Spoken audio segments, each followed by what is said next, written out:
Aujourd'hui, la question que nous nous posons, c'est comment prier avec la lecture pendant la messe. Et c'est très important de se rappeler que pendant la messe, Dieu se donne à nous surtout de deux façons. Donc à travers sa parole et à travers son corps. Il y a donc, pendant la célébration de la messe, les deux tables, l'ambon, la table de la parole, et l'autel, qui est donc la table du corps du Christ. C'est donc tout à fait justifié d'arriver à la messe en se disant, eh bien, je vais entendre la parole de Dieu. Dieu va me parler. Pendant l'Eucharistie, il y a 3 lectures. Alors, je commence par la fin. La 3e lecture, c'est l'Évangile. Avant de lire l'Évangile, nous faisons ce petit geste, les 3 signes de croix, sur le front, sur les lèvres et sur le cœur. Ce geste, il est là pour que nous puissions nous préparer à l'écoute de l'Évangile.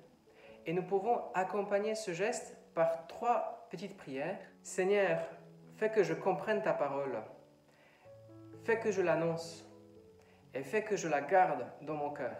Alors, quels sont les évangiles que nous entendons? Chaque année, nous lisons un évangile. C'est un cycle de 3 ans. L'année A, nous lisons l'évangile selon saint Matthieu, c'est cette année. L'année B, nous lisons l'évangile de saint Marc avec un petit extrait aussi de l'évangile de saint Jean au chapitre 6, c'est souvent pendant l'été.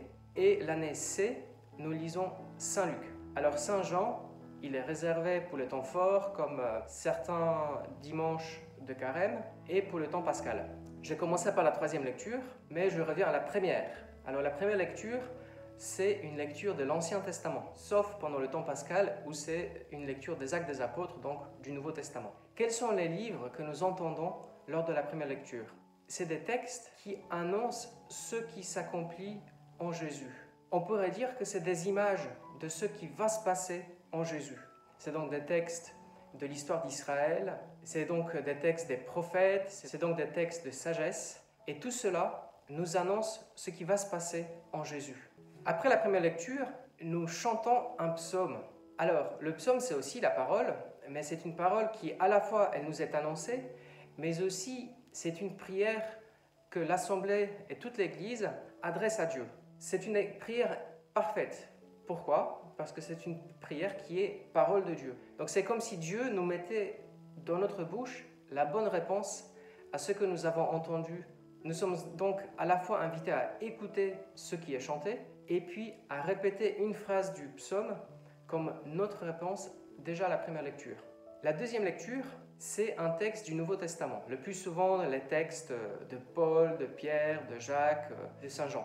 Les textes que nous lisons lors de la 2e lecture, c'est une lecture continue d'un écrit du Nouveau Testament. Je résume donc. La première lecture nous annonce ce qui s'est accompli en Jésus. Nous lisons l'Évangile de manière continue. Et pareillement, pour la 2e lecture, c'est des textes des apôtres que nous lisons de manière continue. Comment prier alors? Comment écouter Dieu lors de la lecture du dimanche? Peut-être de 2 manières. La première, c'est être disposé à telle ou telle parole qui me frappe, qui retienne mon attention, qui me touche, peut-être qui m'irrite un peu, qui m'interroge, qui m'interpelle. Et c'est là où, dans ma prière, tout au long de la messe, ou même tout au long de la semaine qui suit, je peux me dire, mais Seigneur, qu'est-ce que tu veux me dire par là?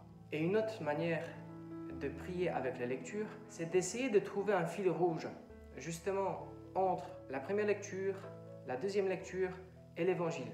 Et ce que nous retenons comme ce fil rouge, eh bien, c'est le Seigneur qui nous parle, qui nous invite à approfondir tel ou tel point dans notre vie quotidienne. Je résume donc, la première lecture nous annonce ce qui s'accomplit en Jésus et ce que nous entendons dans l'Évangile lu de manière continue. Et dans la 2e lecture, nous entendons comment ces vérités exprimées dans la première lecture et dans l'Évangile se sont incarnées dans la vie de l'Église primitive.